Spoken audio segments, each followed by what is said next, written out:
A prominent LGBTQ plus literary award in the UK is facing backlash for platforming a self-identified TERF. The Polari Prize and the Polari First Book Prize, not to be confused with Canada's Polaris Music Prize, recognize the achievements of queer and trans authors in the UK and Ireland. And last week, the Polari Prize announced its 2025 longlist, which included the novella Earth by gay Irish author John Boyne. Now, Boyne is most well known for the 2006 historical fiction novel The Boy in the Striped Pyjamas, but he has recently been in hot water when it comes to trans topics. In 2019, Boyne was criticized for how he depicted the trans experience in his young adult novel My Brother's Name is Jessica. Not only is that a pretty questionable title, but critics also had issues with how Boyne prioritized the discomfort of the book's cisgender characters over its trans narrative. And Boyne has said that literary movements like #OwnVoices, which champions marginalized authors writing from their own point of view, are too politically correct, and that he would be exhausted if he was so woke all the time. Yikes. And more recently, Boyne has been openly championing the anti-trans opinions of none other than J.K. Rowling. Who is this?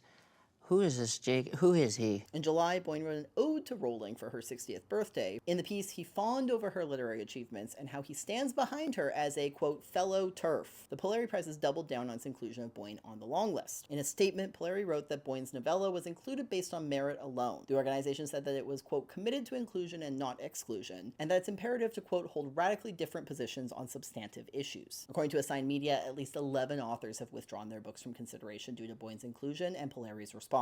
And at least 2 judges, including former prize winner Nicola Dinnan, have resigned from their duties. Listen, it's not earth-shattering news that there's transphobia happening across the pond, but it's indicative of the exhausting and false both sides mentality that throws trans people under the bus. And we've seen the ripple effects of this whole LGB without the T mindset become more prominent in North America. Democratic politicians in the US, even gay ones, are curbing to right-wing talking points about how trans issues appeal to a wider base. Unfortunately, it's worth wondering if this controversy and Polari's refusal to remove Boyne could set a precedent for similar awards and programs in North America. And at the end of the day, it's frustrating to see a space dedicated to highlighting queer achievements in the book world stop short of having any empathy for trans readers and authors.